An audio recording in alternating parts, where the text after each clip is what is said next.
Saudações a todos os ouvintes da Universitária FM. Eu sou Bosco Arruda, professor titular aposentado do Departamento de Engenharia de Produção do Centro de Tecnologia da UFC. E este é um programa de iniciativa da ADUF, Seção Sindical do Sindicato Nacional dos Docentes de Nível Superior, ANDES, cuja diretoria de assuntos de aposentados eu tenho a honra de ter assumido na gestão 2023-2025, a ADUF nas lutas, que tem na presidência a ilustre e combativa professora Irenise Oliveira. O programa Vivenciando a Academia, histórias marcantes nas universidades federais do Ceará, objetivo entrevistar docentes aposentados ou com tempo de aposentadoria, mas ainda na ativa. Pretende-se que os relatos de histórias marcantes nas universidades federais do Ceará, UFC, UFCA e Unilab, demonstrem a importância dos trabalhos de docentes das universidades públicas gratuitas no desenvolvimento de suas áreas de especialização e dos setores nacionais de ciências básicas, tecnológicas, agrárias, de saúde e humanas, principalmente no que concerne ao desenvolvimento regional. A entrevistada de hoje é a professora titular aposentada da UFC, Adelaide Maria Gonçalves Pereira, graduada em História pela UFC em 1982, mestre e doutora pela Universidade Federal de Santa Catarina, no caso do doutorado de 2000, e pós-doutora em Ciências Humanas pelo Instituto de História e Teoria das Ideias da Universidade de Coimbra, Portugal, em 2004. Atua ainda hoje no Departamento de História da UFC em nível de pós-graduação. Tem vasta e admirável produção em pesquisa e extensão, atuando inclusive na coordenação de movimentos sociais, além de atuar como docente da Escola Nacional Florestan Fernandes, vinculada ao MST Brasil. Boa noite, professora Adelaide, obrigado pela participação neste programa. Gostaria de iniciar esta entrevista, bate-papo, com a seguinte pergunta. Onde nasceu e estudou até a tua formação pré-universitária? Se seguiu algum exemplo familiar? Se foi influenciado por alguma professora? Olá aos ouvintes da nossa rádio universitária, uma alegria estar aqui, um lugar de muita memória, no sentido da história cultural, da história das ideias no Ceará. Sempre que entro aqui, lembro tanto do grande mestre de todos nós, Agostinho Gosso, assim como hoje já encontrei aqui um amigo muito querido, grande diretor desta rádio, professor Nonato. Eu sou de Tauá, vim de Tauá para cá, porque quando concluí a primeira fase do ensino, chamada dos primeiros anos da escolaridade até o que se chama ensino fundamental, naquela cidade não havia a escola de ensino médio. Então eu pertenço a essa grande leva de estudantes que se deslocam de suas cidades para a cidade capital. Não fui estudante em tempo integral, fui sempre uma estudante trabalhadora, sempre assinalo isso para dizer das dificuldades que as famílias enfrentam para que seus filhos tenham acesso à plena escolaridade. É fato que a minha vida de estudo se deve a pessoas que não frequentaram a escola. Eu trago essa marca que sempre faço elogio público do autodidatismo. São tios, são pessoas próximas ao universo familiar, não é que de algum modo, me deram o gosto pela leitura. Fui desde logo uma leitora imparável e esses são os meus começos. Sou de Tauá e para lá volto sempre. Professora, e teve algum professora, desde então, ou até já no ambiente universitário, que a senhora acha que teve uma grande influência sobre a senhora? Bosco, pode me chamar de você. Desculpe. É evidente porque as influências, elas são múltiplas e elas não se restringem ao ambiente escolar apenas, né?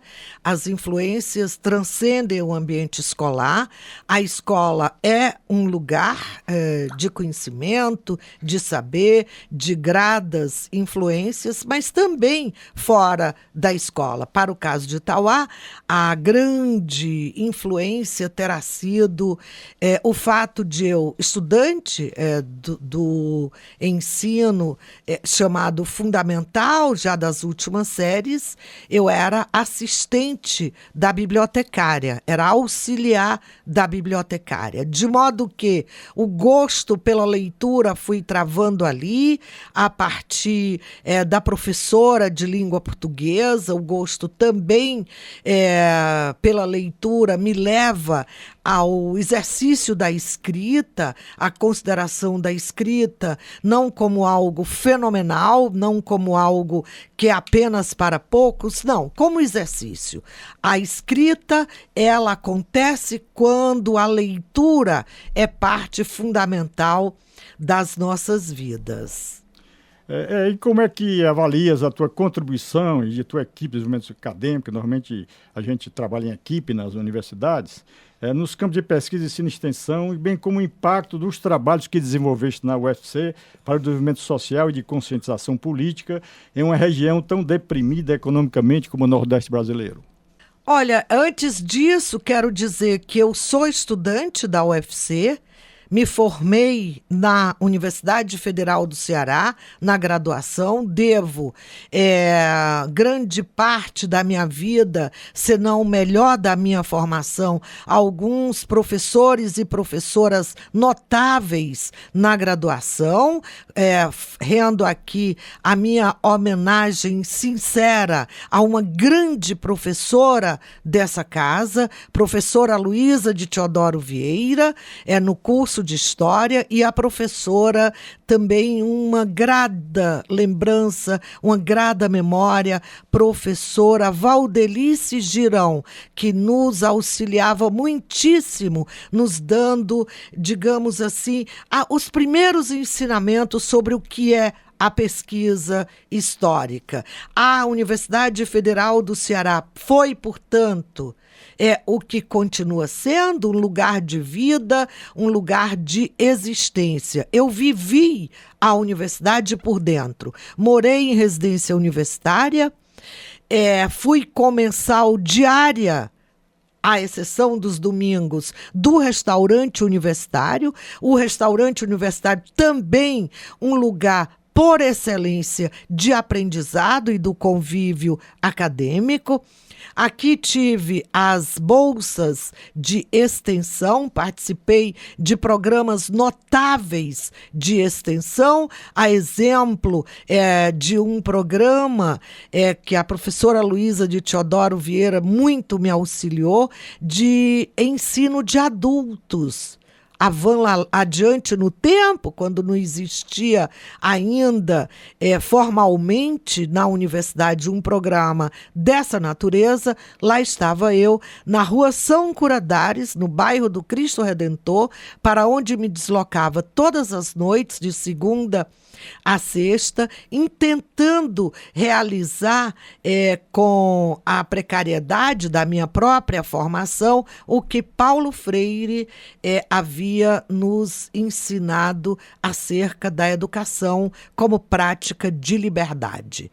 Ensinar aprendendo e aprender ensinando, não é isso? Eu queria também perguntar como que percebes a eficácia das políticas nacionais, estaduais e municipais no que concerne à qualidade de vida e a formação libertária dos agricultores rurais no país.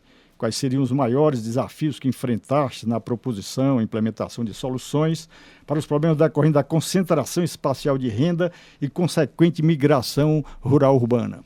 É uma questão que demandaria tanto tempo para falar. Eu não sou pesquisadora nesta área, eu tenho realizado desde bastante tempo, um trabalho junto ao Movimento dos Trabalhadores Rurais Sem Terra, o MST, no Brasil, e este trabalho é um trabalho que é alargado cada vez mais, no sentido da educação, no sentido da cultura, no sentido da memória, e me engajei nessa luta desde sempre, em vista do enorme passivo social histórico dos setores dominantes do Brasil para com os camponeses e camponesas. A concentração fundiária no Brasil é escandalosa. Ainda hoje, quem manda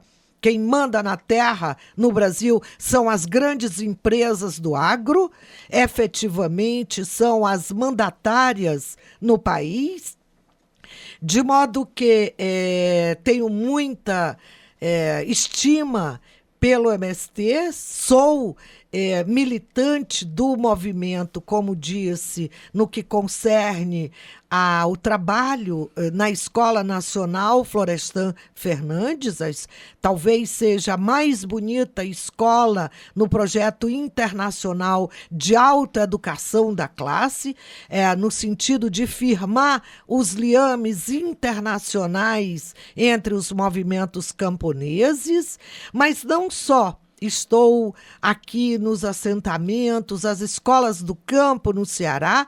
Hoje nós somos 12 escolas do campo de ensino médio no Ceará, escolas lindas para onde me desloco sempre que sou chamada, não se trata de convite, sou chamada para contribuir dentro dos meus limites ou possibilidades. Por último, nós temos feito um trabalho que me dá muita alegria, que é o direito à literatura no mundo camponês. O direito à literatura é, portanto, uma consigna muito cara ao MST. Eu, como leigo nessa área, mas de alguma maneira com alguma especialização no processo de urbanização no Brasil, tenho visto que essa questão da concentração dos latifúndios, né, tanto na área rural como na área urbana, tem tido como efeito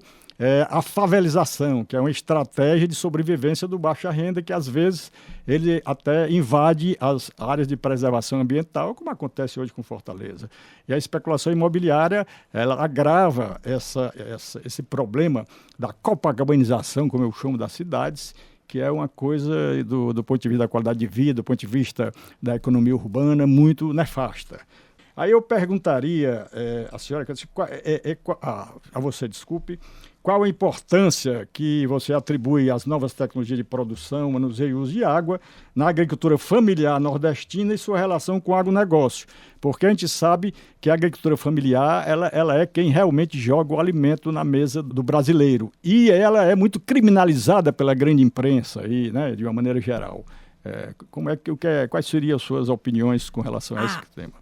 Muito obrigada, professor. A primeira parte da pergunta diz respeito à questão urbana, não é? Isso. Nesse sentido, quero aqui deixar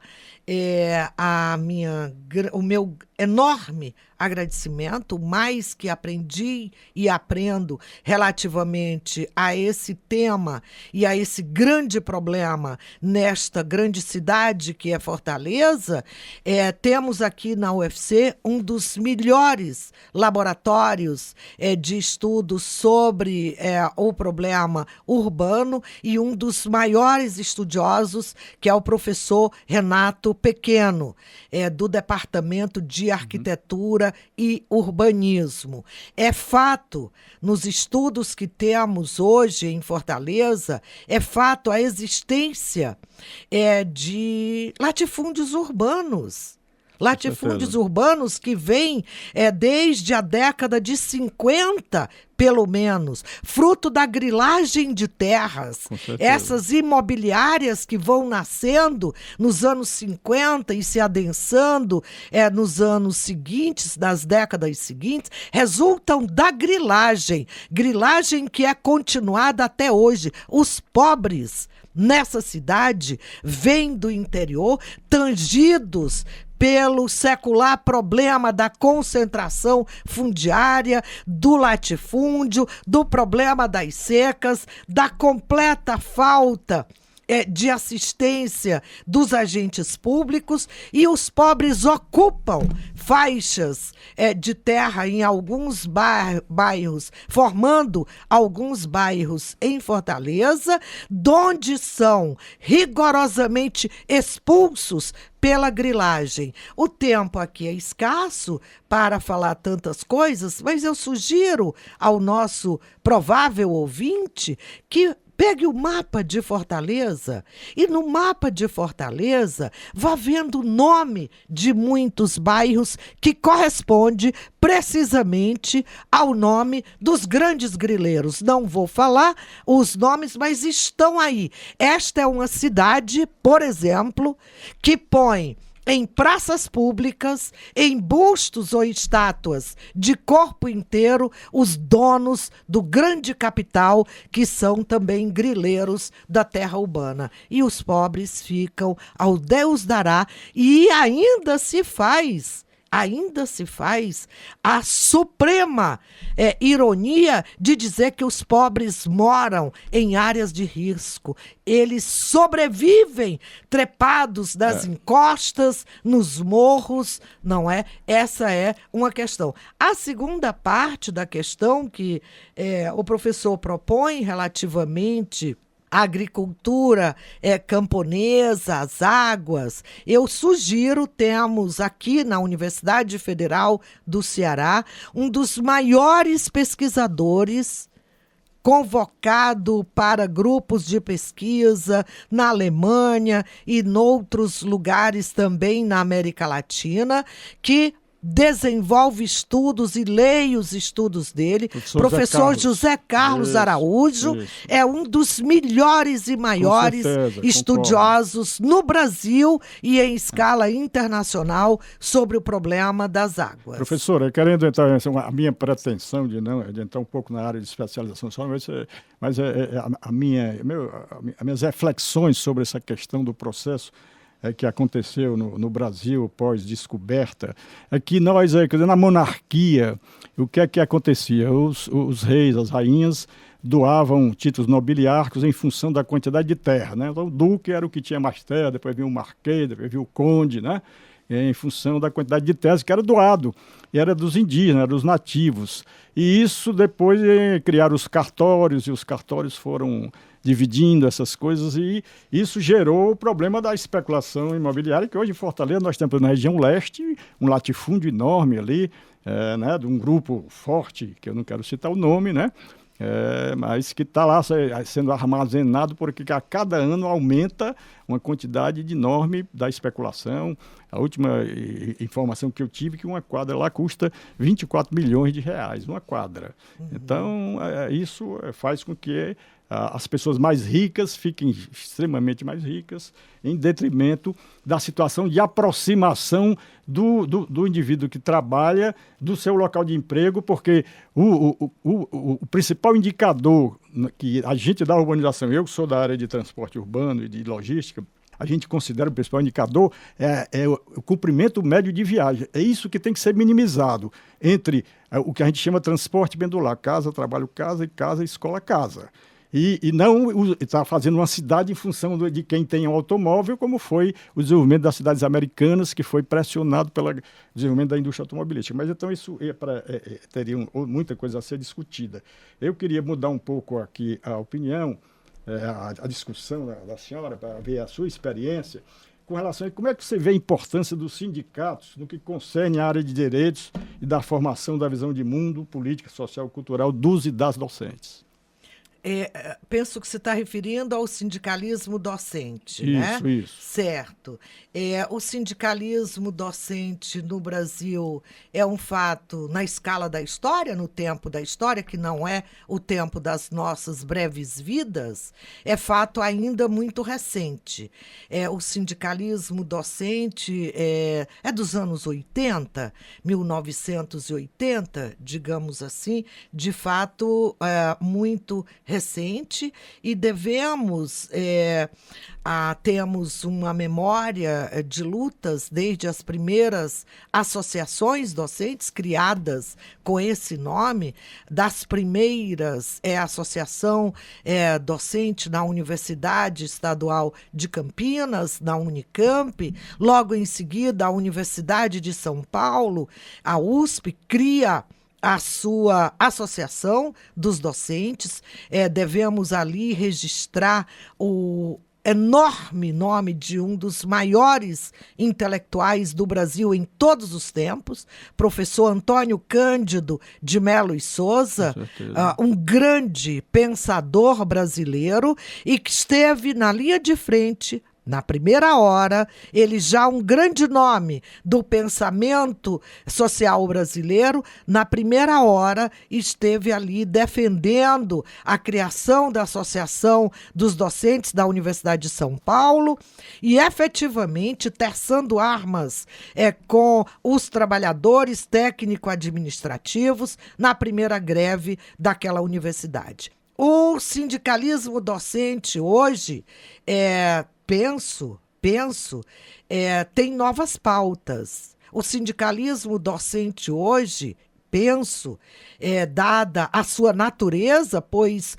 nós, professores e professoras do ensino superior no Brasil, nós somos, portanto, responsáveis pela criação, pelo pensamento, pelo aprofundamento das questões no que respeita a pesquisa acadêmica e a sua difusão. Quer dizer, penso que o grande trabalho do sindicalismo docente hoje deveria ser realizar uma profunda reflexão sobre o ensino superior, sobre a universidade brasileira. A universidade brasileira, por razões da tragédia da colonização, do roubo da história, a universidade brasileira ela é retardatária em relação a outros lugares do mundo. Nossa história, portanto, é uma história muito recente. Agora mesmo a Universidade Federal do Ceará está em festa e parabenizamos a festa porque completa 70 anos. Ora, temos aí universidades pela velha Europa que tem 900 anos. Temos uma diferença substantiva, de modo que eu penso que essa deve ser a nossa reflexão, em que medida a universidade pública tem sido capturada pelas exigências do mercado. Pegando esse gancho que você está colocando, que a próxima segunda seria, considerando a tua vasta experiência enquanto professora educadora, quais conselhos daria aos novos e às novas docentes? Principalmente que nós vivemos num sistema capitalista onde a liberdade de cátedra ela é fundamental para a conscientização política, né, social do indivíduo no processo civilizatório. E daí esse ataque do setor empresarial privado para privatizar a universidade pública e gratuita, porque a gente tem essa liberdade de cátedra na universidade pública, mas se a gente vai para uma universidade privada, certamente os donos não vão gostar de que haja contestações ao status quo, não é isso? São muitas questões, obviamente, aqui é uma conversa que não dá para aprofundar essas questões. Chamo a atenção para os estudos do outro grande pensador latino-americano e em escala internacional e, por nossa sorte, nascido e vivido no Brasil, que é o mestre Florestan Fernandes. Devemos a ele grandes reflexões sobre o tema da universidade pública e não só. E outros pensadores. Penso que deveríamos voltar às vistas às reflexões de Florestan, de Darcy Ribeiro, de Milton Santos, entre vários outros, que nos chamaram a atenção sobre o lugar e a função da universidade pública no sentido do aprofundamento do pensamento brasileiro e das questões que nos deveriam ligar a um projeto de nação Esse é o papel da universidade pública no Brasil. Qual o projeto de nação que temos? Como estamos como docentes, pesquisadores e pesquisadoras co-implicados nesse projeto? É isso que chama a atenção, porque observo em larga medida a captura de tantos pesquisadores para o produtivismo, para, portanto, aprovisionarem o conhecimento a partir das exigências do mercado e não de um projeto para o país, um projeto de autonomia, um projeto em que a cultura e a sociedade estivessem em primeira plana. Então, eu entendo assim, que você concorda comigo que o sindicato ele é o locus onde se pode fazer a educação, não só sindical, mas aumentar a visão sistêmica dos professores de diversos setores, porque nós temos modos de pensar em diferentes setores, de saúde, de humanas, de tecnologia, né? E que é preciso que essa visão sistêmica, esse aprofundamento que avassalador conhecimento, né, está acontecendo nos dias de hoje, do século XXI, faz com que a gente, nos especialistas, muito a gente perca a visão periférica, a visão sistêmica, a visão holística, como se diz nas ciências humanas, não é isso? Aí, aqui na minha última pergunta, seria no sentido de se você tem alguns livros ou fontes digitais de informação que vocês recomendariam aos jovens de todas essas áreas da universidade, que o nome está dizendo, são de muitos setores, muitas especializações. É da minha trajetória, que não é uma trajetória exemplar, é uma trajetória que fui construindo a partir de uma vivência coletiva. Eu me construí em coletivos.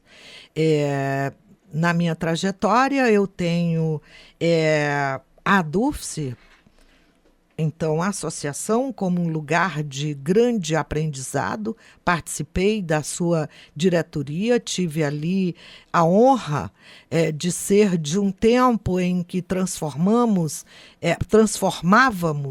esta associação em um sindicato, em uma seção sindical, grandes lutas não apenas corporativas, mas lutas de alcance sociopolítico. Então, devo imenso à DUFSE esse aprendizado, e a minha luta é uma luta desde que ingressei na universidade como estudante, em seguida como professora, e me encontro hoje como professora, como educadora, e aprendendo com os estudantes. Esse é a principal questão. Vivo uma vida entre livros. O que poderia dizer aqui ao final é que a maior recolha que tive ao longo da minha vida como docente e pesquisadora é a recolha de uma biblioteca que cresceu ano a ano, que cresce a cada dia, e que a gente movimenta hoje no sentido sociopolítico como plebeu gabinete de leitura. Uma biblioteca social aos moldes do século XIX ainda, que tem também um programa editorial. Então, sugiro aos leitores, que porventura sejam alunos, que saiam mais do telefone celular, que saiam mais das mídias digitais, que saiam mais destes lugares que são prisões, no sentido de não alargar o pensamento, e que a gente busque os livros e as leituras que nos libertam. Muito obrigada. Boa noite, então, a todos os ouvintes da FM Universitária.